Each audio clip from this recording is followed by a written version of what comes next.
Once it was the blessing, now it is the Lord. Once it was the feeling, now it is His word. Once His gift I wanted, now the giver own.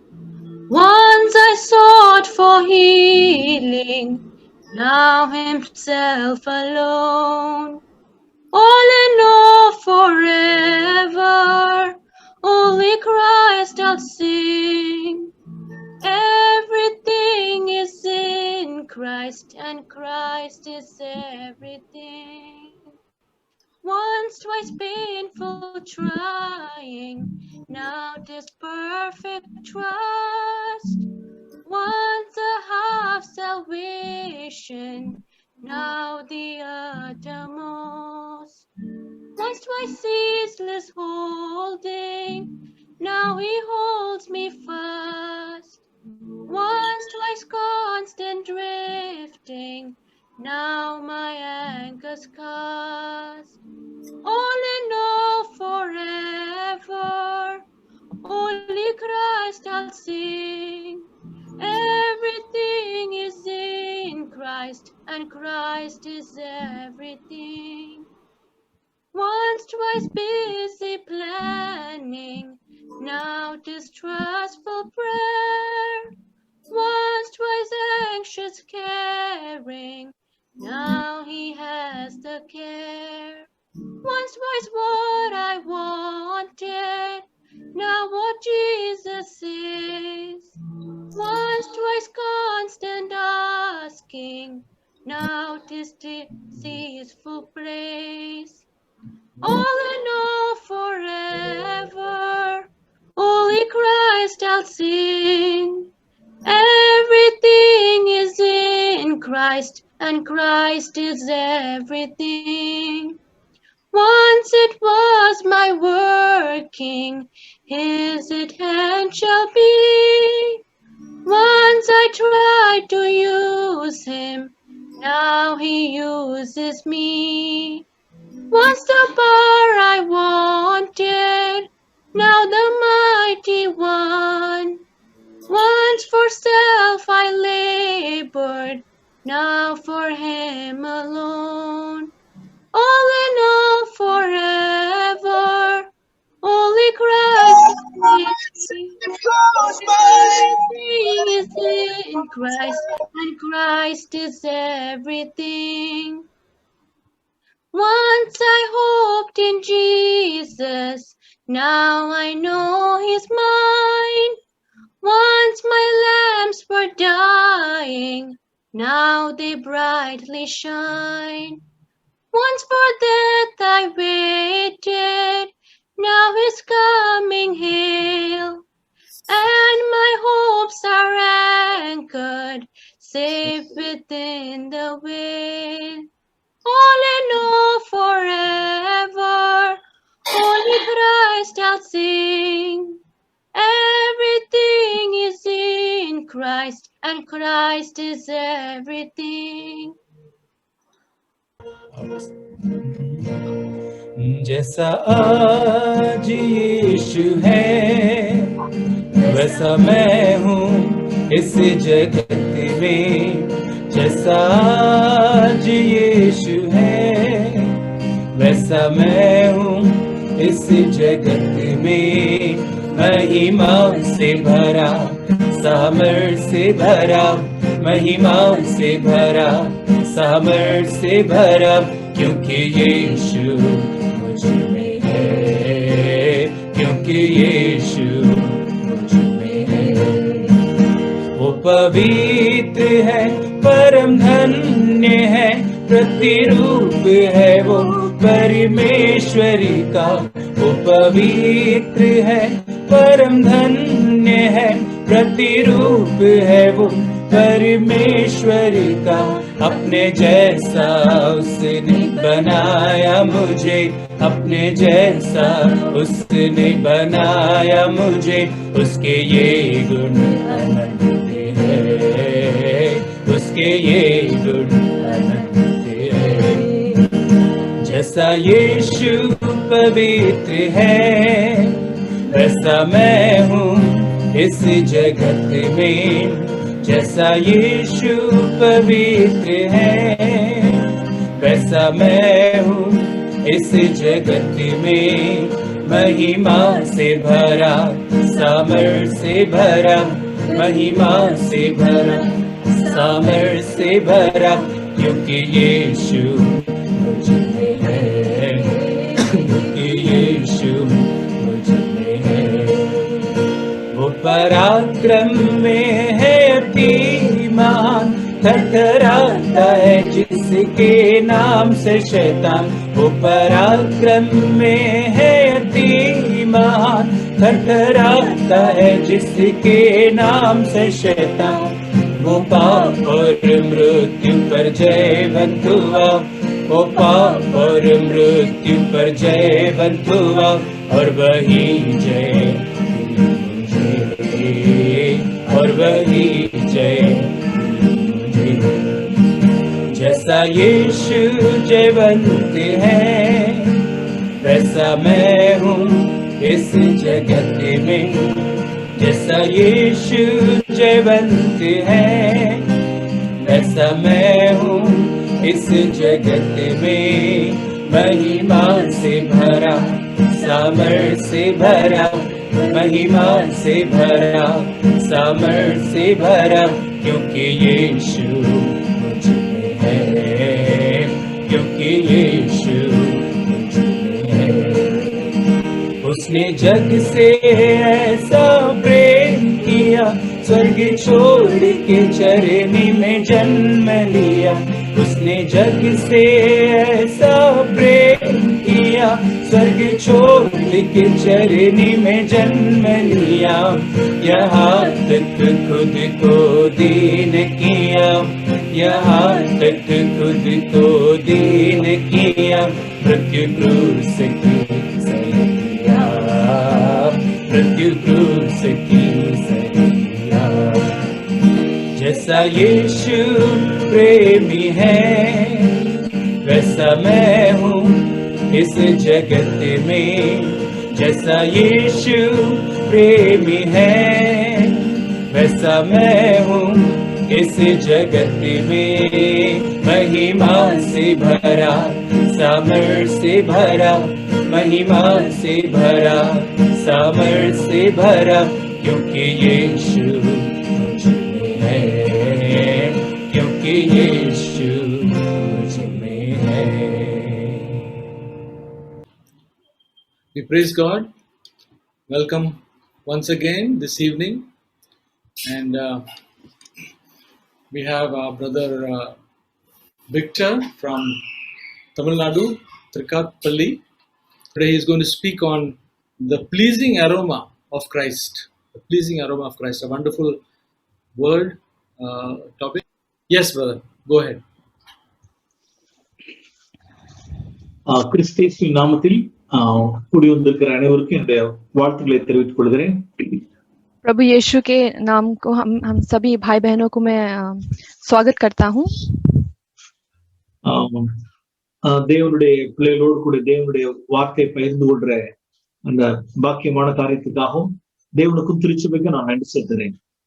मैं प्रभु यीशु को धन्यवाद देता हूँ कि उन्होंने मुझे यह अवसर दिया है कि मैं प्रभु के वचन को आप सभी के साथ बांटूं. 2 Corinthians chapter 2 verse 14 and 15. Sister, please read.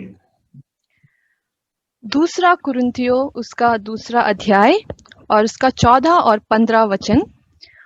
परंतु परमेश्वर का धन्यवाद हो जो मसीह में सदा हमको जय के उत्सव में लिए फिरता है और अपने ज्ञान का सुगंध हमारे द्वारा हर जगह फैलाता है, क्योंकि हम परमेश्वर के निकट उद्धार पाने वालों और नाश होने वालों दोनों के लिए मसीह के सुगंध हैं. அருமையான அப்போஸ்தலனாகிய பவுலுடைய டெஸ்டிமனி குறித்து நாம் இங்க வாசிக்கிறோம்.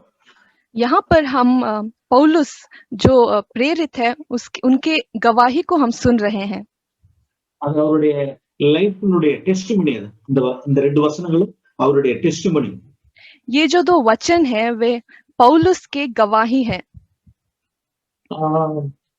நாம் 14ஆம் வசனத்தில் நம்மை சூழ்ந்திருக்கிறதான ஜனங்களுக்கு நாம் கிறிஸ்துவனுடைய வாசனையை நாம் வெளிப்படுத்த வேண்டும் என்பது 14ஆம் வசனத்தினுடைய காரியம். यहाँ पर जो 14 वचन है इसमें कहा गया है कि हमें एक सुगंध के रूप में हमारे आसपास के लोगों के लिए होना चाहिए. அதாவது நம் மூலமாய், நம்மளுடைய குடும்பத்தின் மூலமாய், நம்மளுடைய திருச்சபையின் மூலமாய் இயேசு கிறிஸ்துவை அறிகிற அறிவின் வாசனையை நாம் வெளிப்படுத்த வேண்டும். हमारे द्वारा, हमारे परिवार के द्वारा और हमारे कलीसिया के द्वारा प्रभु यीशु के सुगंध को हमें दूसरों के प्रति फैलाना है. 15ஆம் வசனத்தில் நம்மை சூழ்ந்திருக்கிறதான உலகத்திற்கு நாம் கிறிஸ்துவின் வாசனையை வெளிப்படுத்துவதற்கு முன்னதாக நம்முடைய வாசனை முதலாவது, நம்முடைய அரோமா யாருக்கு என்றால் தேவனுக்கு முதலாக இருக்க வேண்டும். தேவனுக்கு நற்கந்தகமாய் நாம் இருக்க வேண்டும். दूसरों को अपने ये सुगंध फैलाने से पहले सबसे मुख्य बात है कि हमारा जो जीवन ऐसा होना चाहिए कि वह एक सुगंध रूपी हमारे पिता परमेश्वर को रहे. பிரியமானவர்களே, நாம் தேவனுக்கு நாம் முதலாவது நற்கந்தகமாய் நாம் இருக்க வேண்டும். அதற்கு பிறகுதான் நம்முடைய சூழ்ந்து இருக்கிறதான ஜனங்களுக்கு நாம் நற்கந்தகமாய் இருக்க வேண்டும். सबसे पहले हमें हमारे पिता परमेश्वर के लिए एक गवाही के रूप में खड़ा रहना चाहिए. उसके बाद ही हमारे चारों ओर लोगों के लिए. அதாவது கிறிஸ்துவுக்கு பிதாவாகிய தேவனுக்கு நாம் நற்கந்தகமாய் இருப்பது என்பது நாம் இங்க ஜெனிசிஸ் சாப்டர் 9ல வாசிக்கிறோம். Genesis chapter 8 verse 20. उत्पत्ति की किताब उसका 8वां अध्याय और उसकी 20वीं पद में हम पढ़ेंगे. You please read. Genesis chapter 8 verse 20. Okay. 20. उत्पत्ति की किताब 8वां अध्याय उसका 20वां पद. तब नूह ने यहोवा के लिए एक वेदी बनाई और सब शुद्ध पशुओं और सब शुद्ध पक्षियों में से कुछ कुछ लेकर वेदी पर होम बलि चढ़ाया.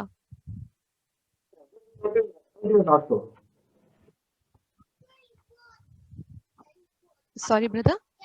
Verse 21 also. उसका 21वीं पद में हम पढ़ेंगे. इस पर यहोवा ने सुखदायक सुगंध पाकर सोचा कि मनुष्य के कारण கர்த்தர் சுகந்த வாசனையை முகர்ந்தார். परमेश्वर ने सुखदायक सुगंध पाकर. நோவா கர்த்தருக்கு பலிபீடத்தை கட்டி சுத்தமானவைகளை அவன் பலியிட்டான். கர்த்தர் அந்த வாசனையை முகர்ந்தார் என்று வாசிக்கிறோம். इन वचनों में हम देखते हैं कि नूह ने यहोवा के लिए एक वेदी बनाया और उसमें शुद्ध पक्षी और पशुओं को डाला और वह सुगंध बहुत ही अच्छा था यहोवा के लिए. நம்மளுடைய சகலத்தையும், நம்மளுடைய நீதியாகட்டும், நம்மளுடைய பரிசுத்தமாகட்டும், கர்த்தர் முதலாவது முகரணும். हमारा सब कुछ, हमारे जीवन में हमारी नीति, वह भी परमेश्वर को सुगंधित होना चाहिए. நம்மளுடைய காணிக்கைகளை கர்த்தர் முகரணும். हम जो भेंट चढ़ाते हैं वह भी प्रभु को उसको एक सुगंध के रूप में प्रभु को पाना चाहिए. நம்மளுடைய sacrifices, நம்மளுடைய ministries அவருக்கு ஒரு sweet அரோமாவா இருக்கணும். அது हमारे जो वेदी पर हम जो भी चढ़ाते हैं, हमारे भेंटों को, हमारे जो गवाहियों को, सब कुछ प्रभु को एक सुगंध होना चाहिए. மனுஷனுக்கு நம்மளுடைய நீதி, மனுஷனுக்கு நம்மளுடைய பரிசுத்தம், மனுஷனுக்கு முன்பாக நம்மளுடைய காணிக்கைகள், மனுஷனுக்கு முன்பாக நம்மளுடைய ஊழியம் இருக்கக்கூடாது. जो भी हम करते हैं, जो भी हम सोचते हैं, वह मनुष्य के लिए नहीं, தேவன் அந்த சுகந்த வாசனை கர்த்தர் முகரணும். वह सबसे पहले परमेश्वर को उसको एक सुगंध होना चाहिए, एक मनभावन सुगंध होना चाहिए. For example, பைபிள்ல நாம் இப்படி நிறைய காரியங்களை நாம் பார்க்கிறோம். Can you repeat, brother? For example, we see in many things in scriptures. जैसे हम पवित्र शास्त्र में कई बातों को हम देखते हैं. Luke chapter 18, we need not turn the page. We all know that Pharisees' prayer. जैसे हम लूका की किताब में पढ़ते हैं, हम अभी बाइबल नहीं खोलेंगे, लेकिन वहां पर हम एक फरीसियों के प्रार्थना को सुनते हैं। அவன் தேவனுடைய ஆலயத்தில் அவன் எப்படி ஜெபித்தான் என்றால் தன்னைத்தான் போஸ்ட் பண்ணான். There was a self boasting in his prayer. वहां पर उस फरीसी को हम देखते हैं कि जब वह प्रभु के सामने प्रार्थना करता है, वह केवल बढ़ा चढ़ाकर प्रार्थना करने लगता है। At the same time, he despised that poor man, poor sinner. और उसी समय वह उस पापी को बहुत ही तुच्छ मानता है। பிரியமானவர்களே, இப்படிப்பட்டதான ரைச்சியஸ்னஸ், இப்படிப்பட்டதான ஹோலினஸ் நான் அடுத்தவங்கள டிஸ்பைஸ் பண்ணி என்ன போஸ்ட் பண்றதா இருந்தா அது தேவனுக்கு அது சுகந்த வாசனையா இருக்காது। हाँ भाइयों बहनों, इस प्रकार की जो नीति है, जो जहाँ पर हम अपने आप को बढ़ा चढ़ाकर बोलते हैं और किसी और को हम तुच्छ मानते हैं, यह प्रभु के लिए सुगंधित नहीं रहेगा। ஃபார் எக்ஸாம்பிள், மற்றவர்கள் பிள்ளைகளை வளர்க்குறாங்கன்னு வச்சுக்கோங்க, பிள்ளைகளை வளர்க்குற விஷயத்துல जिस प्रकार से हम जैसे बच्चों को बढ़ाते हैं, நாம் நம்மளுடைய பிள்ளைகள் சரியா நாம கருத்துக்குள்ளாக நாம் வளர்த்து பிள்ளைகள் நல்லா இருக்கும் பொழுது மற்றவர்கள் தங்களுடைய பிள்ளைகளை சரியா வளர்க்காமல் இருக்கிறப்ப நாம் என்ன இருக்குன்னா நம்மள்ட்ட ஒரு செல்ஃப் போஸ்டிங் இருக்கும், மற்றவர்கள் டிஸ்பைஸ் பண்ணுவோம்। उदाहरण के लिए बच्चों को बढ़ाने के विषय में ही, जब हम अपने बच्चों को प्रभु में बढ़ाते हैं और हम किसी और के बच्चों को देखते हैं कि वे प्रभु में नहीं बढ़ रहे हैं, तो हम अपने आप को ऊंचा मानते हैं और उनको तुच्छ मानते हैं। நான் பிள்ளைகளை வளர்த்திருக்க பாத்தீங்களா, என்ன நீங்க பிள்ளைய வளர்க்குறீங்க அப்படின்னு சொல்லிட்டு மற்றவங்களை அப்பமா என்னது। तो हम क्या करते हैं, बोलते हैं कि देखो मैं कैसे अपने बच्चों को बढ़ा कर आ रहा हूँ और आप अपने बच्चों को किस प्रकार से बढ़ा रहे हैं। इस प्रकार हम उनको बहुत ही तुच्छ मानते हैं। ஃபார் எக்ஸாம்பிள், கடன்படாத ஒரு வாழ்க்கை ஒரு ஒரு ஒரு ஒரு பிலீவர் வாழ முடியும்। கடன்படாம ஒரு வாழ்க்கை நாம் வசனத்தை நாம் நிறைய கேட்டுக்கிட்டு இருக்கோம் சபையில। जिस प्रकार से वचन को पर चलकर हम जब एक जीवन जीते हैं, வாழ்க்கை வாழ்ற ஒரு சகோதரன் கடன்பட்டு வாழ்ற ஒரு சகோதரனை பார்த்து அப்பமா எண்ணக்கூடாது, என்ன நீங்க கடன் வாங்குறீங்க என்னமோ அப்படின்னு அப்பமா எண்ணக்கூடாது। जैसे हम जब बिना किसी पैसों को लेकर हम ऐसा जीवन जी रहे हैं और दूसरों को जब देखते हैं कि वो बोझ में दबे हुए हैं पैसों के, तो हम उनको तुच्छ मानते हैं। ஆண்டவரே, உம்முடைய கிருபையினாலே நான் கடன் வாங்காம ஒரு பிழைப்பு எடுக்கிறேன், உமக்கு ஸ்தோத்திரம் அப்படின்னு சொல்லணும்। हम परमेश्वर को क्या कहते हैं, परमेश्वर धन्यवाद कि आपने हमें ऐसे जीवन में रखा है कि हम कर्ज में दबे हुए नहीं हैं। ஆண்டவரே, பிள்ளைகளை கிறிஸ்துவுக்குள்ளாக வளர்ந்து உம்முடைய இரக்கம், உம்முடைய தயை, உம்முடைய கிருபை அப்படின்னு சொல்லணும்। हम ऐसे कहते हैं कि परमेश्वर, ये आपकी दया है, आपकी करुणा है कि हम कर्ज में नहीं हैं। ஆனால் ஒரு பர்சனுடைய ஸ்பிரிட் என்னவா இருக்கும் அப்படின்னா தன்னை போஸ்ட் பண்ணி மற்றவர்களை அப்பமா என்ற காரியம்। लेकिन एक फरीसी की उसकी एक रूह कैसी होती है कि वह कहता है कि परमेश्वर आपने हमें ऐसा रखा है, लेकिन उसको देखिए उसको कैसे रखा है। அந்த நீதி, அந்த பரிசுத்தம் கர்த்தர் சுகந்த வாசனையாய் அதை முகர முடியாது।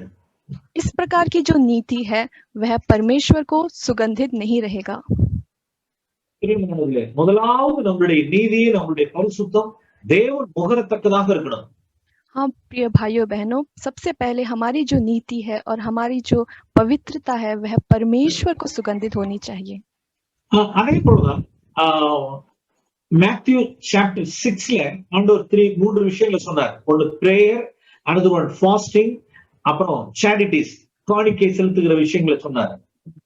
मत्ती की किताब में 6 अध्याय में परमेश्वर कई बातों को, प्रभु यीशु कई बातों को कहता है। उपवास के बारे में, प्रार्थना के बारे में, इन विषयों को प्रभु कहते हैं, और दान के बारे में भी। இப்படிப்பட்ட காரியம் தேவனுக்கு சுகந்த வாசனையா இருக்கணும்। நம்மளுடைய ஜெபமாகட்டும், நம்மளுடைய காணிக்கைகளாகட்டும், நம்மளுடைய பாஸ்டிங் தேவனுக்கு சுகந்த வாசனையா இருக்கணும்।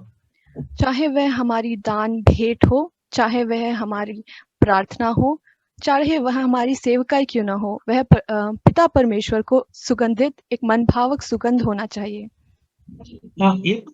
மனுஷர் அதை பார்க்கணும், மனுஷனுடைய புகழ்ச்சிக்காக, மனுஷனுடைய பிரைசிங்ஸுக்காக அது இருக்கும் என்றால் அது தேவனுக்கு சுகந்த வாசனையா இருக்காது। अगर हम कुछ भी ऐसा करें कि लोग हमें ऊंचा उठाए, इस प्रकार की जो स्वार्थ है वह परमेश्वर को मन भावक नहीं रहती। ஃபார் எக்ஸாம்பிள், ஒரு ஏழை விதவை 2 காசு காணிக்க போட்டா. उदाहरण के लिए एक विधवा है, उसने बस 2 रुपया उस भेंट में चढ़ाया, தேவனுக்கு அது சுகந்த வாசனையா இருந்துச்சு. लेकिन परमेश्वर को वह सुगंधित रहा। இயேசு கிறிஸ்து அதை குறித்து கமெண்ட், நல்ல குட் கமெண்ட் கொடுத்தாரு. அதை प्रभु यीशु ने उसके ऊपर क्या विचार कहा? மற்றவர்கள் தங்களுடைய பரிபூரணத்திலிருந்து தங்களுடைய ஜீவன பரிபூரணத்திலிருந்து அவர்கள் எடுத்து கொடுத்தார்கள், இவள் தன்னுடைய ஜீவனத்திலிருந்து எடுத்து கொடுத்தார் என்று ஆண்டவர் சொன்னார். प्रभु यीशु ने इस विधवा को देखकर ऐसे कहा कि सब अपनी अधिकता से ज्यादा देते हैं, लेकिन ये जो है विधवा है वह जितना भी उसके पास था उसमें से सब कुछ सबसे श्रेष्ठ उसने दिया। அனனியா சப்பீராலும் தேவனுக்கு காணிக்கை கொண்டு வந்தார்கள். हम जानते हैं कि हनन्याह और सफीरा ने भी प्रभु के पास एक भेंट चढ़ाया। அவர்கள் கொடுத்த காணிக்கை நிறைய லட்சம் அமௌண்ட், और वो जो भेंट जो चढ़ाया वह बहुत अधिक था। அவருடைய இம்ப்ரெஷன் வந்து ஒரு கிவிங் இம்ப்ரெஷன், ஜனங்களுக்கு ஒரு இம்ப்ரெஷன் கொடுக்கிறதுக்காக அவங்களுக்கு கொண்டு வந்து கொடுத்த காரியம். लेकिन उनके हृदय में क्या था कि वह दूसरों को दिखाने के लिए वह भेंट लेकर आए थे। அந்த காணிக்கை என்ன செய்ய முடியல, முகர முடியல. वह जो भेंट था उनका उसमें मनभावन सुगंध नहीं था। தேவனுக்கு ஒரு கிறிஸ்துவின் நற்கட்டமா அந்த காணிக்கை இல்ல. वह परमेश्वर के लिए एक मनभावन सुगंध नहीं थी। பிரியமானவர்களே, நம்மளுடைய காணிக்கைகள், நம்மளுடைய ஜெபம், நம்மளுடைய ஃபாஸ்டிங் சகலத்தையும் தேவனுக்கு ஒரு ஸ்வீட் அரோமாவா இருக்கணும் நமக்கு. हाँ भाइयों बहनों, हम जो भेंट चढ़ाते हैं, हम जो प्रार्थना करते हैं, हमारी सेवकाई, सब कुछ प्रभु पिता परमेश्वर को एक मनभावन सुगंध होनी चाहिए। फिलिपियंस चैप्टर 4, फिलिपियों की किताब 14 अध्याय। பிலிப்பியன்ஸ் என்ன செஞ்சாங்க அப்படின்னா, அப்போஸ்தலனான பவுலுக்கு ஒரு ஒரு 1 or 2 times ஒரு gift amount கொடுத்தாங்க. Brother, Philippians 1 or 2 times they sent some gifts to Brother Paul. फिलिपियर जो कलीसिया थी उन्होंने पौलुस को 1-2 बार भेंट दिया था। Now from verse 15 ல வாசிக்கிறோம். Philippians chapter 4, you please read it from verse 15, 16 and up to 18.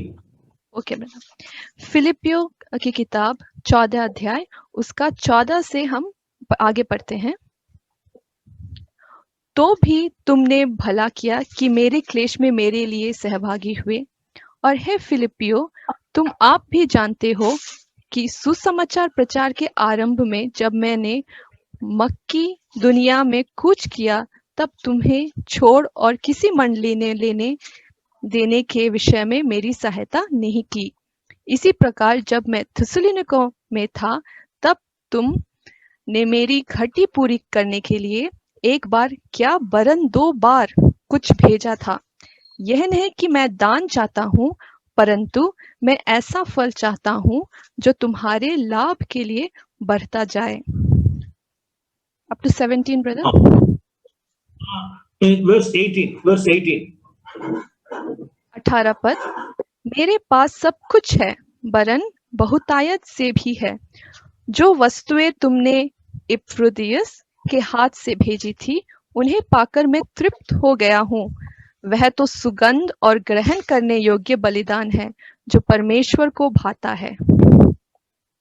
Pavul பிலிப்பியரிடத்திலிருந்து பெற்றுக்கொண்டதான அந்த காணிக்கை அவரால் முகர முடிந்தது. இது தேவனுக்கு சுகந்த வாசனையாக இருந்தது என்பதை அவரால் கூட முகர முடிந்தது. फिलिपियो कलीसिया के द्वारा दिए गए जो भेंट थे, वह पौलुस जानता था कि वह परमेश्वर को एक सुगंधित, एक मनभावन सुगंध होगा उसका। பவுலிலிருந்து சில இந்த வசனங்களிலிருந்து பவுலிலிருந்து சில காரியங்களை நாம் கற்றுக்கொள்கிறோம். इन वचनों के द्वारा हम पौलुस के द्वारा यह सीखते हैं। அருமையான சகோதர சகோதரிகளுக்கு நான் ஒரு காரியத்தை சொல்ல விரும்புகிறேன். हाँ भाइयों बहनों, मैं आप सभी को ये बात कहना चाहता हूँ। Apostle Paul, he had some spiritual dignity. कि पौलुस के पास एक आत्मिक गर्व था. அந்த ஸ்பிரிச்சுவல் டிக்னிட்டில இருந்து கொஞ்சம் கூட ஒரு இறங்கல அவர். उस आत्मिक गर्व से वह नीचे उतरा. அது என்ன ஸ்பிரிச்சுவல் டிக்னிட்டி அப்படி என்றால் பவுல் அப்போஸ்தலன் எல்லாத்தையும் கை நீட்டல. पौलुस कहते हैं कि वे उनके पास जो आत्मिक गर्व था ऐसा था कि वह किसी के पास जाकर अपने हाथ फैलाकर वह आगे नहीं बढ़ा. இன்னைக்கு உள்ள பிலீவர்ஸ் காரியங்களை பார்க்கிறோம். தங்களுக்கு ஏதாவது ஒரு குறைச்சல் ஏற்படுகிறது, ஒரு பினான்சியல் டிஃபிகல்டிஸ் என்றால் எல்லாத்தையும் என்ன செஞ்சிடறாங்க அப்படின்னா கை நீட்டுறாங்க, கையேந்துறாங்க. आजकल हम मसीहों में क्या देखते हैं कि जब भी हमें कोई आर्थिक कमी होती है तो हम अपने हाथों को फैलाकर सभी की ओर दिखाने लगते हैं. அது தன்னுடைய கொலீக்ஸா இருக்காங்க, நெய்பர்ஸா இருக்காங்க, ஜென்டைல்ஸா இருக்காங்க, ரிலேட்டிவ்ஸ் இருக்காங்க, சர்ச் பீப்புள் எல்லாத்தையும் கையேந்துறாங்க கொடுக்கல் வாங்கலுக்காக. इस प्रकार की आर्थिक कमी होने के कारण हम क्या करते हैं, अपने काम में जो लोग हमारे दोस्त हैं उनके प्रति, हमारे पड़ोसियों को, हमारे रिश्तेदारों के सामने हम अपने हाथों को फैलाना शुरू कर देते हैं. ஆனா பவுல் நான் ஒரு காரியத்தை கற்றுள்ளோம், எல்லாத்தையும் அவர் உடன்படல. பிலிப்பியரே உங்கள்கிட்ட மாத்திரம் நான் உடன்பட்டேன் அப்படின்னு சொல்றாரு. लेकिन यहाँ पर पौलुस क्या कहता है कि फिलिपी जो कलीसिया है केवल तुम ही के सामने मैंने अपने हाथ को फैलाया है. காரணம் என்னன்னு கேட்டா பிலிப்பியருடைய ஸ்பிரிட்டை அவர் டிசைன் பண்ணிட்டார். அவர் क्यों पौलुस ने ऐसा किया? क्योंकि जो फिलिपी कलीसिया की जो रूह थे उसमें सुगंध था. அதுவும் பிலிப்பியத்தை அவர்கள் கொடுக்கல் வாங்கல் அப்படிங்கிறதுக்காக ஒரு நிறைய தடவை அவர்கிட்ட வச்சுக்கல, ஏதோ 1 or 2 times தான் அவர்கிட்ட அந்த கொடுக்கல் வாங்கல் வச்சுக்கிட்டாரு அவர். लेकिन कई बार पौलुस ने ऐसा नहीं किया, केवल वचन कहता 1 या 2 बार ही पौलुस ने ऐसा किया. ஆமா, அது தேவனுக்கு அது சுகந்த வாசனையா இருந்துச்சாம். और यह जो थी वह परमेश्वर के लिए एक सुगंध था. பிரியமானவர்களே, நம்மளுடைய காணிக்கைகள், நம்மளுடைய நம்மளுடைய உபவாசம், நம்மளுடைய நீதி, நம்மளுடைய பரிசுத்தம் சகலமும் தேவனுக்கு சுகந்த வாசனையா இருக்கணும். हाँ भाइयों बहनों, हमारी जो भेंट है, हमारी जो प्रार्थना है, उपवास है और हम जो भी कुछ करते हैं, हमारी नीति, हमारी पवित्रता, वह सब कुछ परमेश्वर को एक सुगंध होना चाहिए. நம்மளுடைய மினிஸ்ட்ரி கூட என்னவா இருக்கணும் அப்படின்னா தேவனுக்கு சுகந்த வாசனை கொண்டு வரணும். हमारी सेवकाई भी ऐसी होनी चाहिए जो परमेश्वर को सुगंधित रहे. ஃபார் எக்ஸாம்பிள் கீபோர்ட் போடுற விஷயமா இருக்கட்டும், மியூசிக்கல் இன்ஸ்ட்ருமெண்ட்ஸ் பிளே பண்றதா இருக்கட்டும். उदाहरण के लिए यदि आप कीबोर्ड बजा रहे हो, कोई भी म्यूजिकल इंस्ट्रूमेंट्स बजा रहे हो, PA सिस्टத்துல हेल्प பண்றதா இருக்கட்டும்.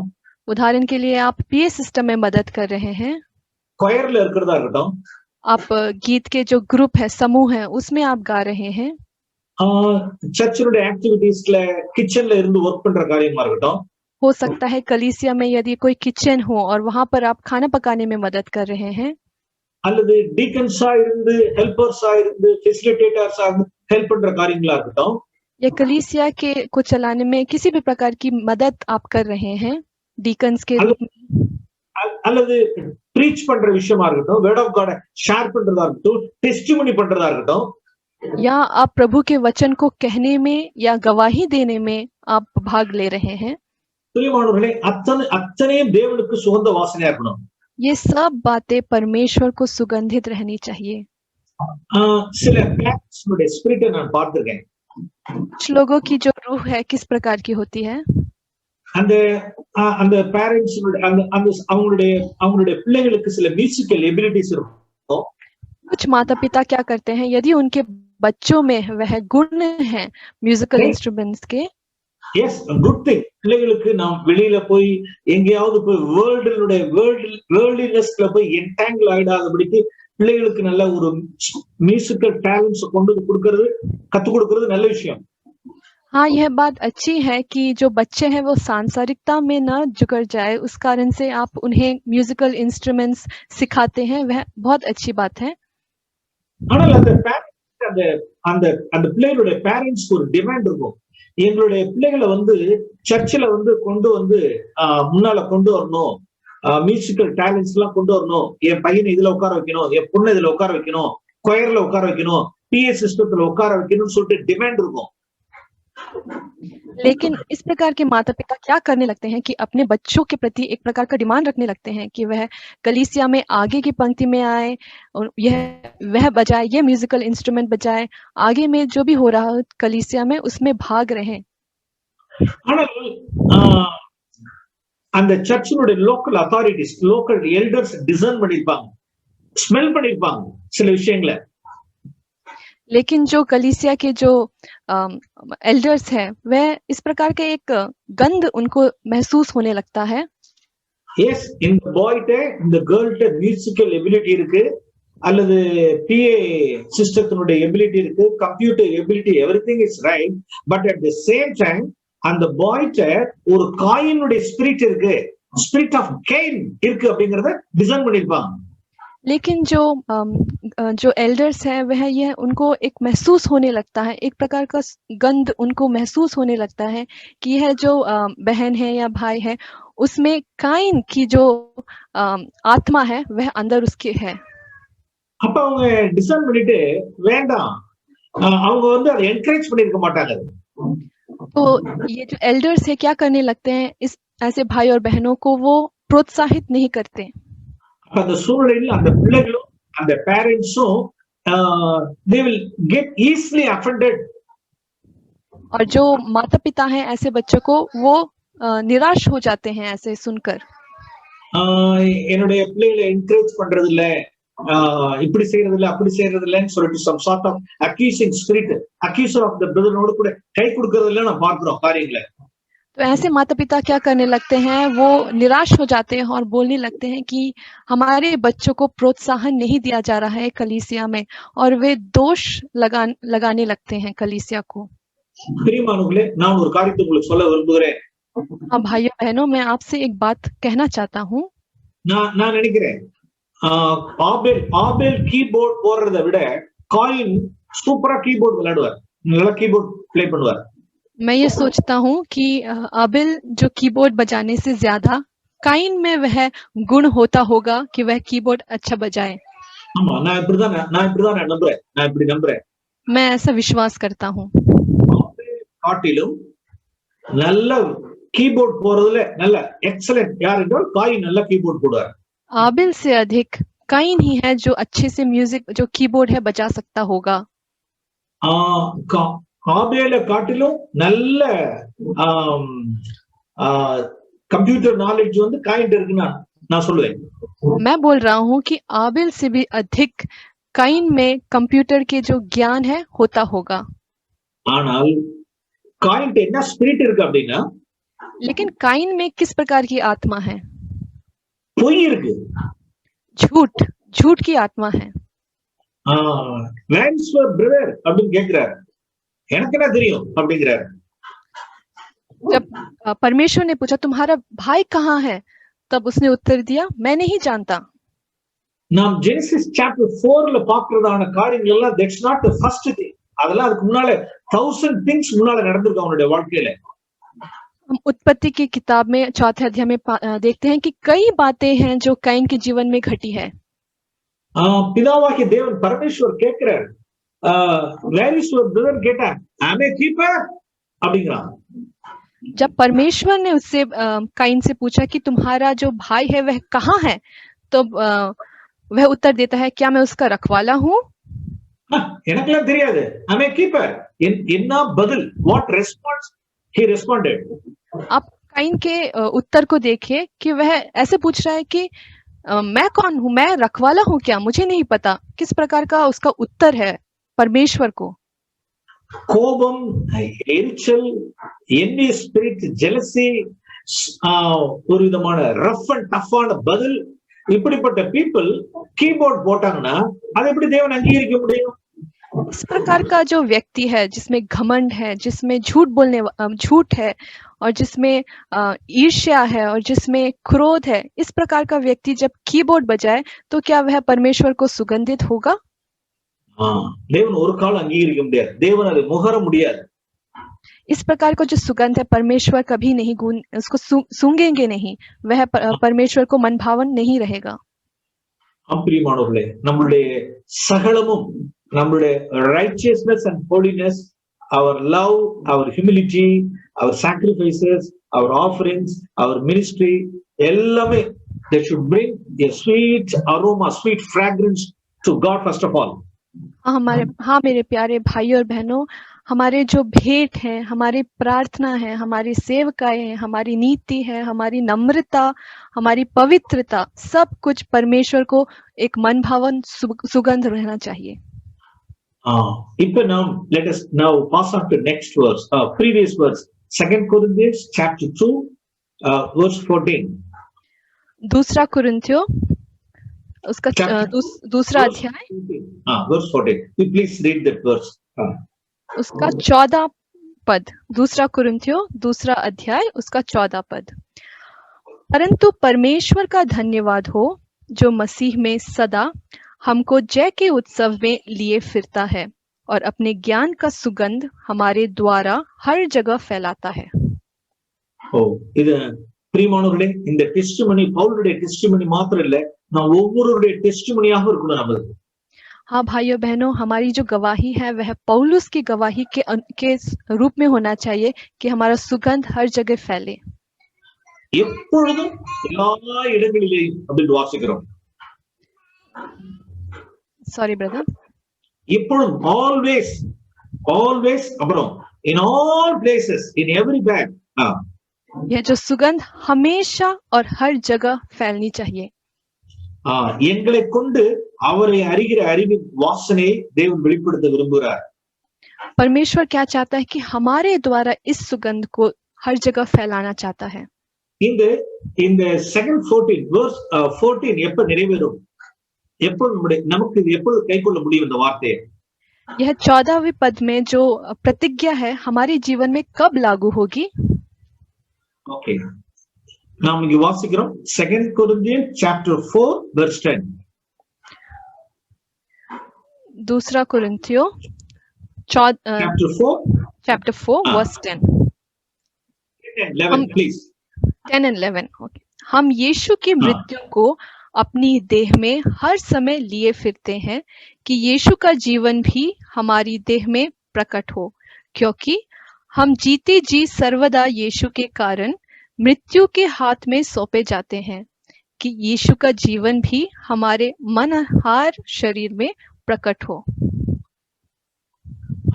பிரியமானவர்களே, இயேசு கிறிஸ்துவை அறிகிற அந்த அறிவின் வாசனையை நாம் எப்படி விளங்க பண்ண முடியும் அப்படி என்றால், நம்முடைய சரீரத்தில் எப்பொழுதும் எல்லா இடங்களிலேயும் இயேசுவின் மரணத்தை, டையிங் ஆஃப் ஜீசஸை நாம் நம்முடைய சரீரத்தில் நாம் சுமக்க வேண்டும்। इस सुगंध को, प्रभु यीशु के ज्ञान की सुगंध को हम अपने जीवन में किस प्रकार हमेशा फैला सकते हैं अपने जीवन से, कि प्रभु यीशु का जो मरणहार शरीर है वह हमारे जीवन में, हमारे शरीर में प्रकट हो। फॉर एग्जाम्पल, उदाहरण के लिए நாம் யாருக்கும் फर्स्ट மார்ட்டிர் ஸ்டீஃபனை குறித்து நாம் யாருக்கும் தெரியும்। हम सबसे पहले जो गवाही है वो स्टेफेनो के विषय में देखेंगे। ओके, தன்னை மரணத்துக்கு ஒப்பு கொடுத்தார், தன்னை மரணத்துக்கென்று இயேசு கிறிஸ்துவினுடைய மரணத்துக்கு தன்னை ஒப்பு கொடுத்தார்। स्टेफेनो ने अपने जीवन को प्रभु यीशु के मरण के लिए अपने जीवन को उन्होंने बलिदान चढ़ाया। அவர் மரண தருவாயில் இருக்கும் பொழுது அவர் கிறிஸ்துவுடைய அந்த ஜீவ வாசனையை அவர் வெளிப்படுத்தினார்। और जब वह उस स्थिति में था, जब वह अपने जीवन को खो रहा था, उस समय प्रभु यीशु के सुगंध को उसने फैलाया। அது என்ன அந்த ஜீவ வாசனை அப்படின்னா, பிதாவே இவர்கள் அறியாமல் செய்கிறார்கள், இவர்களை மன்னியும் அப்படின்னு கல்வாரியில சிலுவையில இயேசு கிறிஸ்து மன்னிங்க அப்படின்னு சொல்லிட்டு ஜெபம் பண்ணாரு। அந்த ஜீவ வாசனையை இப்ப ஸ்தேவானும் அதே ஜீவனை வெளிப்படுத்தினார்। इस जीव रूपी सुगंध को प्रभु यीशु ने क्रूस में चढ़ते वक्त किस प्रकार से परमेश्वर पिता से कहा कि पिता ये नहीं जानते ये क्या कर रहे हैं, इन्हें माफ कर दीजिए, इन्हें क्षमा कर दीजिए। इसी को हम देखते हैं स्टीफनो के जीवन में भी कि उसने अपने मार डालने वालों के प्रति यही प्रार्थना की। ஸ்தேவான் மேல் எல்லாரும் கண்டறிந்து அவர்கள் கொள்ளுகிறார்கள்।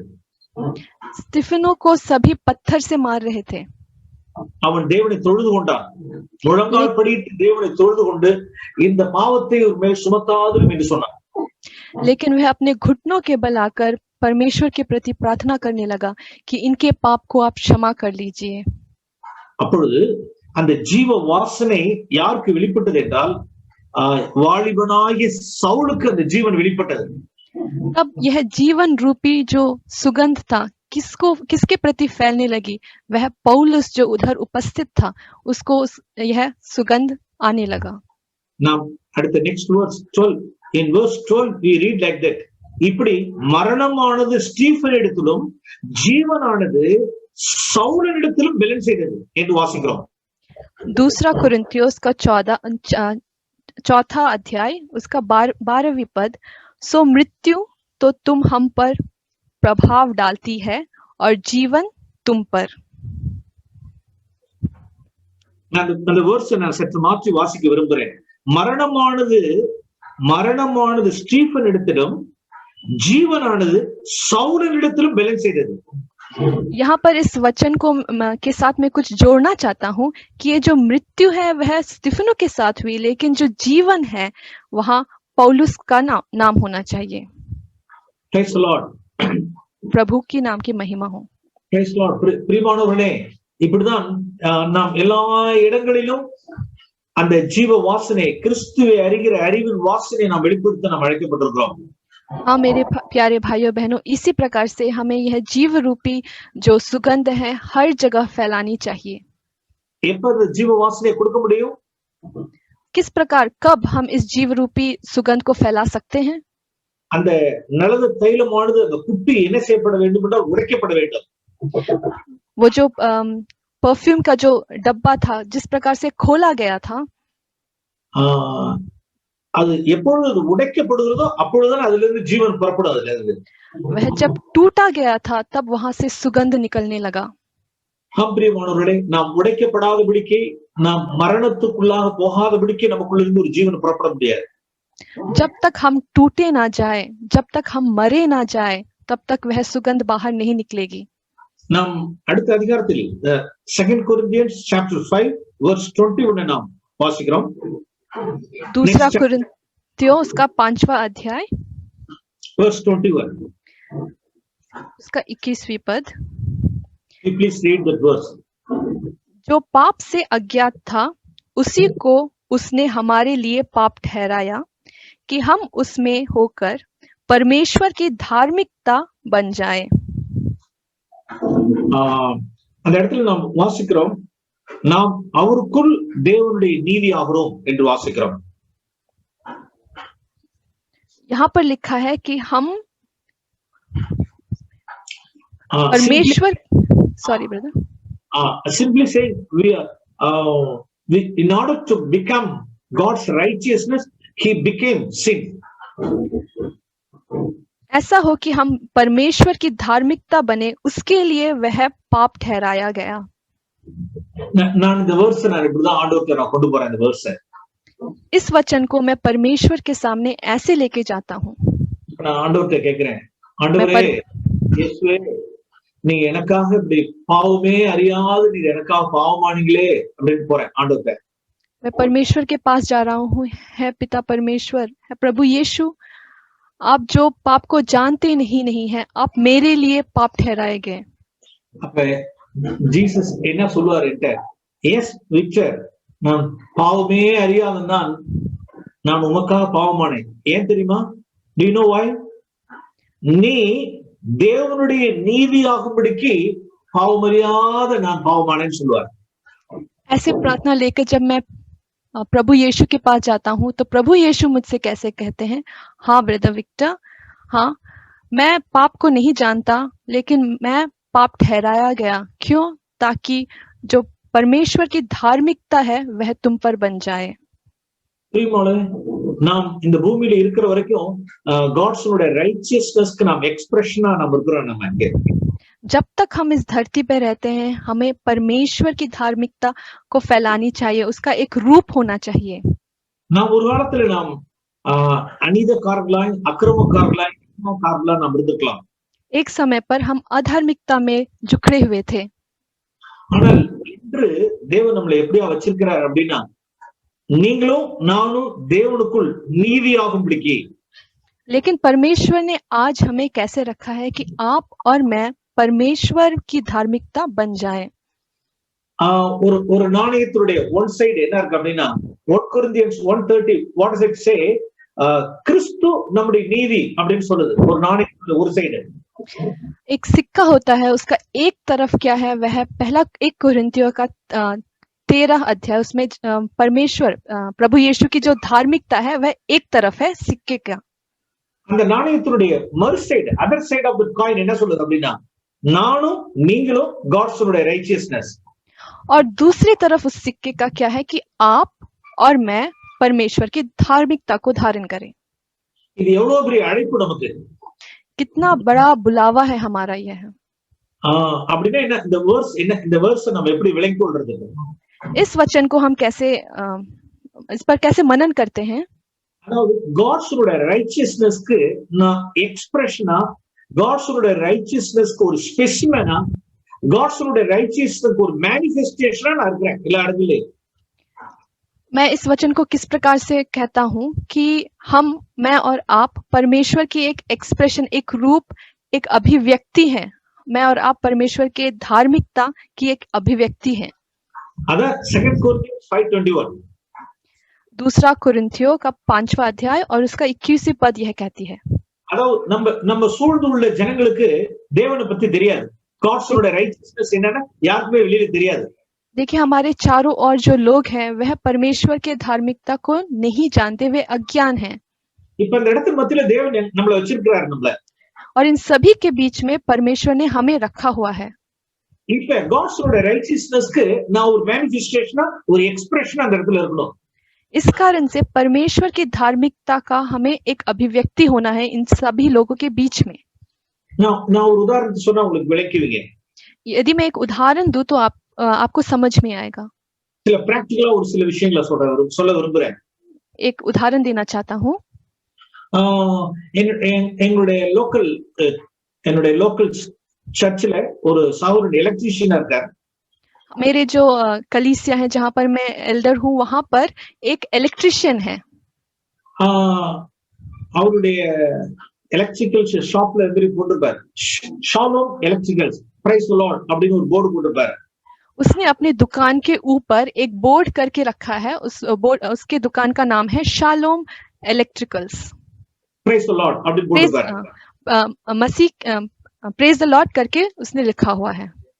எங்களுடைய சர்ச்சினுடைய அடுத்த நெக்ஸ்ட் வில்லேஜ்ல இருந்து ஒரு லேடி, ஒரு 50 years 60 years உள்ளதான ஒரு லேடி ஒருத்தவங்க வந்து ஒரு ஃபேன் கொண்டு வந்து கொடுத்து அதை ரிப்பேர் பார்க்க சொன்னாங்க। और उस गांव के दूसरी पड़ोसी गांव से एक बहुत ही वृद्ध औरत आई, लगभग 50 साल की, अपने फैन को रिपेयर करने के लिए इधर इस इलेक्ट्रिशियन के पास आई। இந்த பிரதர் வந்து அந்த பார்த்துட்டு உடனே சொன்னார், ஒரு காயில் போயிருந்தால் காயில் போயிருக்கும், அதனால ஒரு இத்தனை ரூபா ஆகும், நீங்க அட்வான்ஸா ஒரு 100 ரூபா கொடுத்துட்டு போங்கன்னு சொல்லியிருந்தார்। और उस वृद्ध औरत को देखकर इस ब्रदर ने कहा, हो सकता है उस फैन का जो एक कॉइल गया हो, खराब हो गया होगा, इसलिए इसका लगभग 60 रुपए ऐसा लगता होगा, आप 100 रुपए देकर चले जाइए। 2 நாள் கழிச்சு அந்த லேடி அவங்க வந்தாங்க, அவங்க வந்து அந்த பொருளை ஃபேன் வாங்குறதுக்காக வந்தாங்க। और 2 दिन के बाद वह औरत जो है वापस आई फैन लेने के लिए। அந்த ஃபேன்ல இருந்து ஃபேன் கொஞ்சம் உள்ளார ஒரு ரிப்பேர் பார்த்துட்டு பாக்கி 10 rupees எடுத்துக்கிட்டு பாக்கி 90 ரூபாய் கொடுத்துட்டாரு பாக்கி। और उस औरत को इस ब्रदर ने क्या किया कि फैन देकर 90 rupees, he gave back 90 rupees, 90 rupees वापस देकर बस 90 रुपए वापस देकर बस 10 रुपए उसने अपने लिए रखा। அவங்க வந்து அவங்க எதிர்பார்த்தாங்க ஒரு 300 to 400 rupees பில் வரும் நினைச்சாங்க, கடைசியில ஒரு 90 rupees पेमेंट रीपे பண்ணிட்டாங்க। और इस औरत ने क्या सोचा होगा, लगभग 300 या 400 खर्च हो गया होगा, लेकिन यहाँ पर बस 10 रुपए का खर्च हुआ और उसने वापस 90 रुपए वापस दे दिए। என்னப்பா அப்படின்னு கேட்டாங்க। मैंने उससे पूछा ये क्या बात है? ஏமா உள்ளார ஒண்ணுமே ரிப்பேர் ஆகல, பழுதெல்லாம் ஆகல, சும்மா ஒரே ஒரு சின்ன ஒரு ஏதோ ஒரு நட்டுக்கிட்டு ஏதோ ஒண்ணு போயிடுச்சு, நான் ஒரு போட்டேன், ஒன்னும் பிரச்சனை இல்ல, 10 ரூபா போதும் அப்படின்னு 10 ரூபா இதுக்கு மட்டும் எடுத்துக்கிட்டேன்னு சொல்லி திருப்பி கொடுத்துட்டார். பைசா எல்லாம் வாங்கல. पूछने पर उस ब्रदर ने कहा कि अंदर ज्यादा रिपेयर करने की जरूरत नहीं थी, बस छोटा सा एक छोटा रिपेयर था, इसलिए मैंने बस 10 रुपए रखा और 90 रुपए वापस कर दिए। உடனே அந்த லேடி அந்த சிஸ்டர் என்ன சொன்னாங்க அப்படின்னா, அந்த கடையை பார்த்துட்டு, நீ இங்க ஒரு நம்ம சர்ச்சினுடைய லொக்காலிட்டி, நம்ம சர்ச்சினுடைய ஏரியாவை சொல்லிட்டு, இந்த சர்ச்சில இருந்து இருக்கிற இந்த சர்ச்சில உள்ள பையனா நீன்னு கேட்டாங்க அந்த பையனை. ब्रदर के इस व्यवहार को देखकर उस औरत ने कहा कि पास में जो कलीसिया है, क्या आप उस कलीसिया के भागी हैं? அதாவது நீ இந்த சர்ச்சுக்குரியதான பையனா நீனு?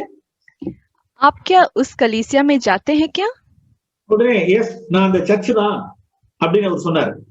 तब उस ब्रदर ने कहा हाँ हाँ मैं उसी कलीसिया को जाता हूँ। உடனே அவங்க ஏதோ 2 காரியங்களை சொல்லிட்டு அவங்க போயிட்டாங்க. ऐसे कहकर वह जो औरत है वह चली गई।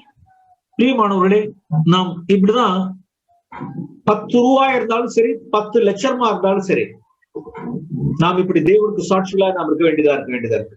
हाँ भाइयों बहनों, चाहे वो 10 रुपए के विषय में हो या 10 लाख रुपए के विषय में हो, हमें परमेश्वर के लिए एक सुगंध रहना चाहिए। நம்மளுடைய இண்டிவிஜுவல் லைஃபா இருக்கட்டும், நம்மளுடைய ஃபேமிலி லைஃபா இருக்கட்டும், நம்மளுடைய ஒர்க் பிளேஸ்ல உள்ளதான நம்மளுடைய சர்ச் லைஃப் எதுவா இருந்தாலும் சரி, காட்ஸோட ரைச்சியஸ்னஸ்க்கு ஒரு மேனிஃபெஸ்டேஷனா இருக்கணும். चाहे वह हमारा निजी जीवन हो, हमारा पारिवारिक जीवन हो या हमारे काम में जो हमारा जीवन है, चाहे वही क्यों ना हो, हम में परमेश्वर की धार्मिकता जो है वह सुगंधित होनी चाहिए और फैलनी चाहिए। தேவனை அறிகிற அறிவின் வாசனை நாம் வெளிப்படுத்தணும். प्रभु यीशु को जानने की जो सुगंध है वह हमें फैलानी चाहिए। ஃபார் எக்ஸாம்பிள், நம்மளுடைய வேலை ஸ்தலத்துல, उदाहरण के लिए हमारे काम की जगह पर நாம் கிறிஸ்துவை நாம் வெளிப்படுத்தணும். हम प्रभु यीशु को प्रकट करते हैं। கிறிஸ்துவனுடைய ஜீவ வாசனை என்ன அப்படின்னா, இந்த உலகத்துக்காக ஒரு போராட்டமே கிடையாது. Sorry brother. In John chapter 18 we read like this, my kingdom is not of this world, so myself and my servants will not fight for this kingdom அப்படின்னு சொன்னார் ஜீசஸ். यूहन्ना की किताब में 18 अध्याय में लिखा है कि मेरे जो राज्य है इस धरती के नहीं है, इसलिए मेरे जो जन है, मेरे लोग है, वह युद्ध नहीं करेंगे इस धरती पर। நான் ஒரு சாட்சி கூட நான் சொல்ல முடியும். एक और मैं एक गवाही देना चाहूंगा। நாம் இருக்கிற இடங்களில் கிறிஸ்துவுடைய ஜீவ வாசனை நாம் வெளிப்படுத்தணும். हम अपने जगह पर, हम जहाँ पर ठहराए गए हैं, वहां हमें परमेश्वर के सुगंध को फैलानी चाहिए।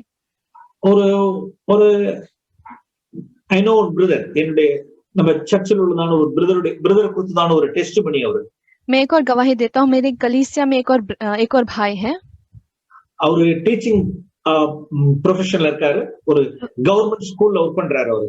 वह गवर्नमेंट स्कूल में एक टीचर के रूप में है। டீச்சர்ஸ்களுக்கு என்கரேஜ் பண்றதுக்காக கவர்மெண்ட் சில இன்சென்டிவ்ஸ் எல்லாம் கொடுப்பாங்க. और जो टीचर्स को उनको प्रोत्साहित करने के लिए सरकार क्या करती है, कभी कभी पैसों को भेंट के रूप में देती है।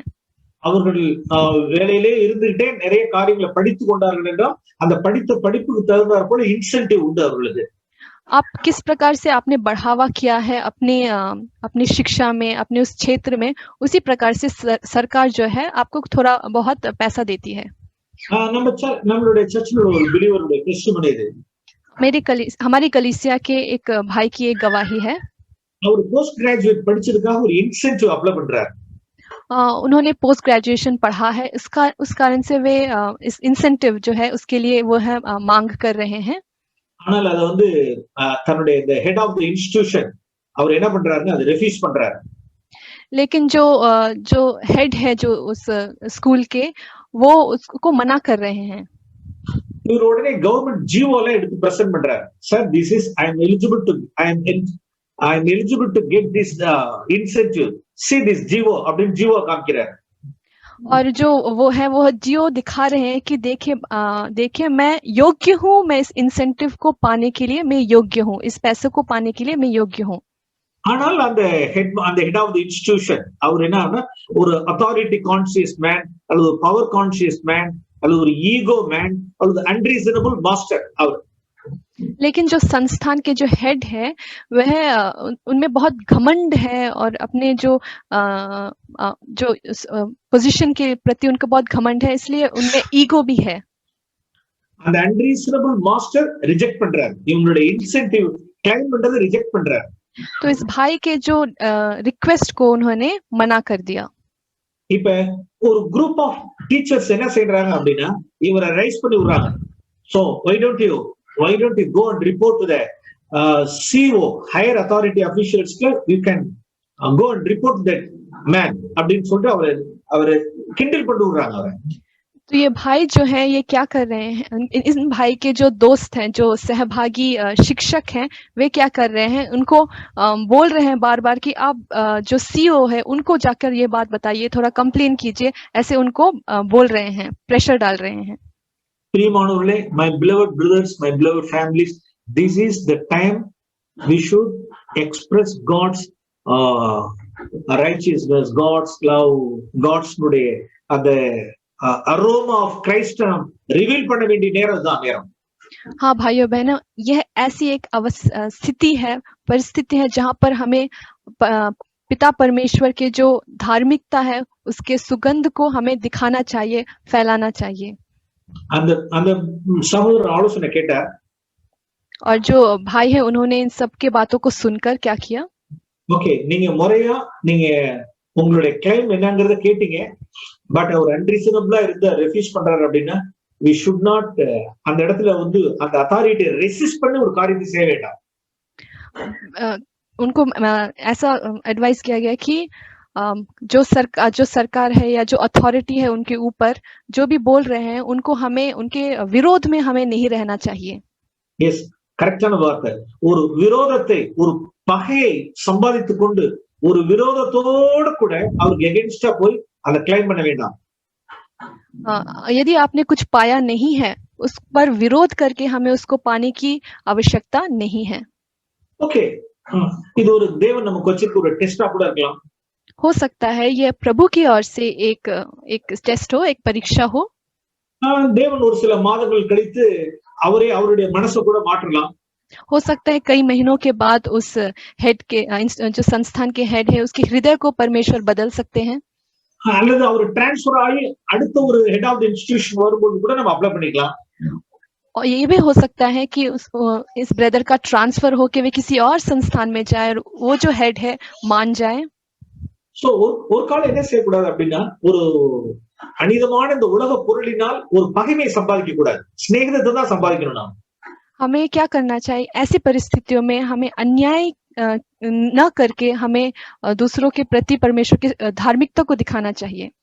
அந்த பிரதர் அத நல்ல சாந்தமான ஒரு ஸ்பிரிட்ல வித் ஆல் மிக்ஸ் ஸ்பிரிட் அதை அக்செப்ட் பண்ணிட்டார்.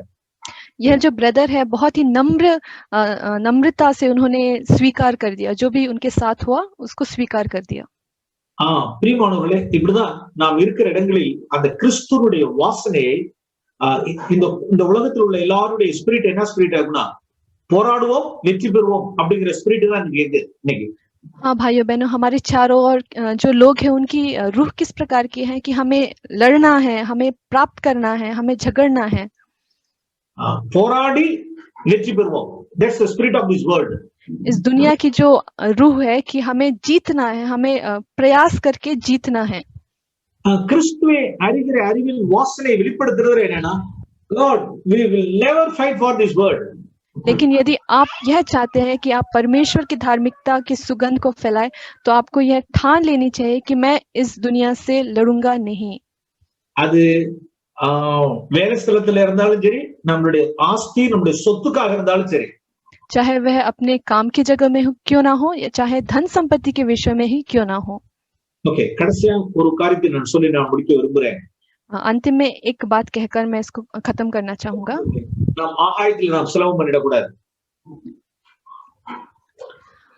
हमें जो तलवार है उसे हवा में नहीं उड़ाना चाहिए। நம்மளுடைய நம்மளுடைய பிராக்டிகல் லைஃப்ல நம் கிறிஸ்துவனுடைய ஜீவனை வாசனையை நாம் வெளிப்படுத்திக்கிட்டே இருக்கோம். हमारे जो जीवन है उसमें हमें परमेश्वर की धार्मिकता को फैलानी चाहिए सुगंध के रूप में। நான் நான் ஒரு ஒரு ஆர்டிக்கலை நான் வாசிச்சது. मैं एक आर्टिकल पढ़ना चाहूंगा। ஜீசஸ் சொன்னதான காரியம் 2 மைல்ஸ் அப்படிங்கிற ஒரு காரியத்தை குறித்து நான் வாசிச்சது. मैंने एक जो लेख है वह पढ़ा प्रभु यीशु के विषय में। ஜீசஸ்னுடைய நாட்களில் 2 மைல்ஸ் 1 மைல் 2 மைல்ஸ்ங்கிறதான அவர் சொன்ன காரியம் அந்த நாட்கள் உள்ள ஜனங்களுக்கு புரிஞ்சிருக்கும் இஸ்ரேல்ல। प्रभु यीशु के समय में जब वे माइल्स ब्रदर माइल्स प्रभु यीशु के समय में जब वह मील के विषय में कहते थे 1 मील या 2 मील की दूरी, तब लोग समझते थे। அந்த நாட்களில் ஜீசஸ்னுடைய டைம்ல வந்து இஸ்ரேல் வந்து ரோமர்களுடைய ஆட்சியின் கீழ் அவருடைய அதிகாரத்துக்கு கீழ இருந்தது, அடிமைப்பட்டு இருந்தது। प्रभु यीशु के समय में जो इस्राएल जो देश था वह रोमियो के गुलाम के रूप में था। அந்த நாட்களில் இருக்கிறதான ரோமன்ல உள்ளதான ஒரு சோல்ஜர்ஸ் ஒரு ஹை ரேங்க் ஆபீசர்ஸ் யாராவது ஒரு ஜூவை பார்த்தாங்க அப்படின்னா உடனே என்ன செஞ்சிருவாங்க அப்படின்னா கட்டாயப்படுத்தி கம்பல் பண்ணி தங்களுடைய லக்கேஜஸ் பேக்ஸ் எல்லாம் அவங்க மேல சுமத்தி ஒரு மைல் தூரத்துக்கு கொண்டு சொல்லுவாங்க। क्योंकि इस्राएल जो देश था वह रोमियो के गुलाम था, तो जो सोल्जर्स थे, रोमी जो सोल्जर्स थे वह सैनिक क्या करते थे, जब वह यहूदी को इधर उधर जाते देखते तो वह उनको कहते कि हमारा सामान जो है उठाओ, इस प्रकार से वह उनको काम देते थे। அந்த மைல்கள் அந்த ரோட்ல எல்லாம் வந்து மைல்கள் இருக்கும், ஒவ்வொரு இடத்துக்கு ஒவ்வொரு மைல்கள் இருந்துட்டே இருக்கும்। या फिर 1 मील या 2 मील या 3 मील इस प्रकार से मील चलने के लिए बोलते थे। ஒரு மைல் தூரத்துக்கு மேலே அந்த சோல்ஜரோ அந்த ரோமன்ஸ் வந்து என்ன செய்யக்கூடாதுன்னா ஜனங்களை வற்புறுத்தி 2வது மைல் கொண்டு போக கூடாது, அவ்வளவுதான், அதான் ரூல்।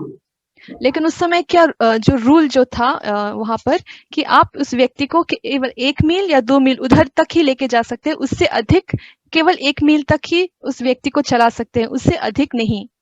ஃபார் எக்ஸாம்பிள் ஒரு ஜூ அந்த இடத்துல ரோட்ல என்ன செஞ்சிட்டு இருக்காரு அப்படின்னா ஆடு மேய்ச்சிட்டு இருக்காருன்னு வச்சுங்க। उदाहरण के लिए एक जो यहूदी है वह एक चरवाहा है। இப்போ ஒரு ரோமன்ஸ் ஒரு ஆபீசர் கூப்பிடுறாரு, ஏய் இங்க வாங்க, இந்த பொருள்லாம் எடுத்துட்டு வந்து ஒரு மைல் தூரத்துக்கு வர பலவந்தம் பண்றாருன்னு வச்சுங்க। उदाहरण के लिए जो एक रोमी जो सैनिक है वह कह रहा है कि एक यहूदी को देकर जो चरवाहा है इधर आ और इस जो सामान है उसको 1 मील की दूरी पर लेके जा। அப்ப அவர் வந்து எக்ஸ்கியூஸ்லாம் கேட்க முடியாது, சார் இப்ப நான் வந்து என்னுடைய ஆடுகளை மேய்ச்சிக்கிட்டு இருக்கேன், நான் ஒரு இதெல்லாம் விட்டுட்டு வர முடியாதுலாம் சொல்ல முடியாது, வானா வரணும், அவ்வளவுதான், அழைச்சிட்டு போயிடுவாங்க।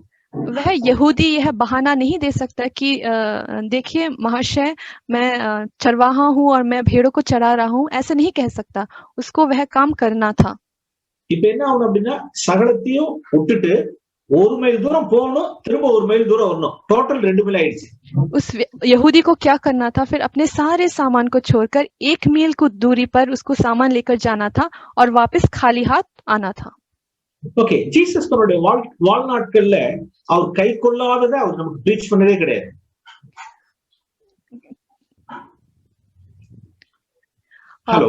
प्रभु यीशु ने अपने जीवन में ऐसा कुछ भी प्रचार नहीं किया जो उन्होंने अपने जीवन में लागू नहीं की।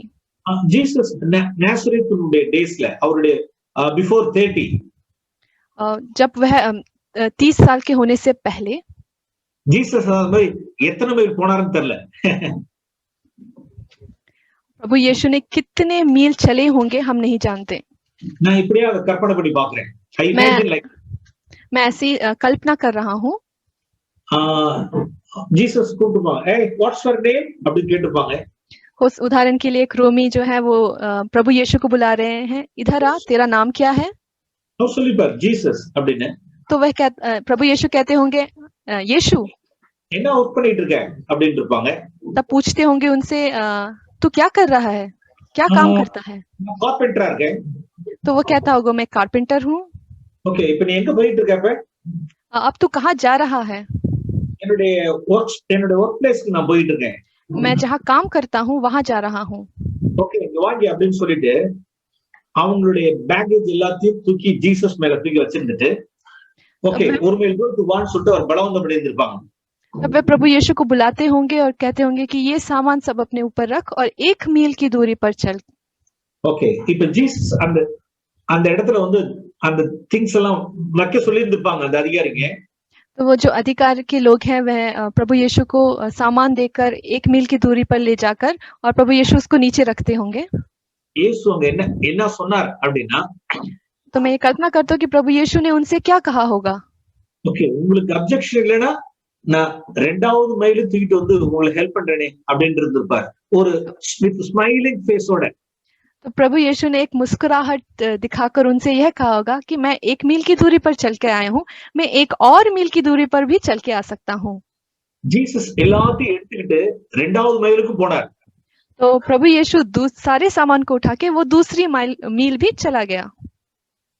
அப்ப அந்த நசரேயனுடைய போதகம் என்னங்கிறது கிட்டத்தட்ட உள்ள ரோமன் சோல்ஜர்ஸ்க்கு தெரிஞ்சிருக்கும், நசரேயனுடைய போதகம் என்னன்னு. प्रभु यीशु का जो व्यवहार है वह सारे लगभग सभी रोमियों को पता ही होगा। பிரியமானவர்களே, ஜீசஸ் தன்னுடைய வாழ்க்கையில கை கொண்டதுதான் நமக்கு போதிச்சார். प्रभु यीशु ने जो जिसका पालन किया था उसी को वह प्रचार करते थे। 2 மைல் போயிட்டு திரும்ப 2 மைல் வந்தார். Total 4 miles he walked. 2 मील की दूरी पर चलकर वह 2 मील की दूरी पर वापस आया, तो लगभग 4 मील की दूरी चलकर आया। இப்படிதான் பிரியமானவர்களே, அந்த நாட்கள்ல நாம் இயேசுவினுடைய சீஷராய் நாம் இருந்திருந்து நாம் 2வது மைலுக்கு அந்த ரோமன் சோல்ஜர்ஸ் சொல்லிட்டா அவன் என்ன கேட்டிருப்பான்னு கேட்டா, are you disciple of Jesus அப்படின்னு நம்மள கேட்டிருந்திருப்பான். अगर हम उस समय रहते होंगे तो प्रभु यदि हम 2 मील की दूरी पर चलते हैं तो जो रोमी है वह हमें देखकर पूछते होंगे कि क्या आप यीशु के भक्त हैं क्या। பிரியமானவர்களே, இப்படி கிறிஸ்துவை அறிகிற அறிவின் வாசனையை நம்ம சூழ்ந்திருக்கிற உலகத்திற்கு நாம் காண்பிக்க வேண்டியது இருக்கிறது. हाँ मेरे प्यारे भाइयों बहनों, प्रभु यीशु के सुगंध को हमें हमारे चारों ओर जो लोग हैं उनके प्रति हमें फैलानी चाहिए। நம்ம ஒவ்வொருவருக்கும் கர்த்தர் அப்படிப்பட்ட அழைப்பை வைத்திருக்கிறார் பிரியமானவர்களே. हाँ भाइयों बहनों, प्रभु यीशु ने यह बुलावा है हम सभी के लिए रखा हुआ है। அது எப்ப சம்பவிக்கும் என்னவென்றால், எப்ப சம்பவிக்கும், यह कब संभव होगी?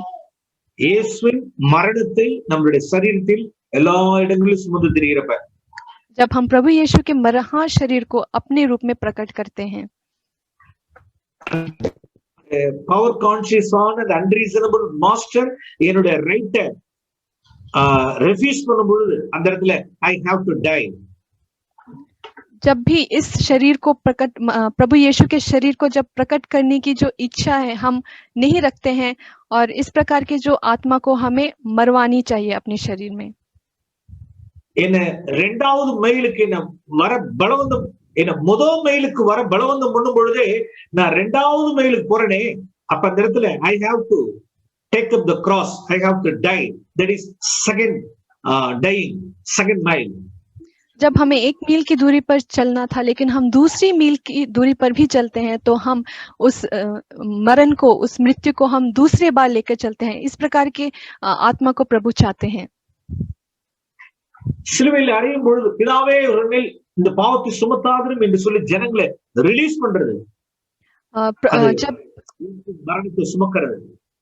जब क्रूस में प्रभु यीशु थे तो उन्होंने कहा कि इनके पाप को क्षमा कर दीजिए, ये नहीं जानते ये क्या करे। इस प्रकार की आत्मा जब हम में धारण है तो हम उस क्रूस को उठाकर लेके जा रहे हैं। तो இயேசுவின் மரணத்தை என்னுடைய சரீரத்தில் சுமந்து தெரியாதபடிக்கு அவருடைய ஜீவ வாசனையை வெளிப்படுத்த முடியாது. तब हम उस मरणहाश जीवन, उस मृत्यु को हम अपने रूप में धारण कर रहे हैं। आमीन। आमीन।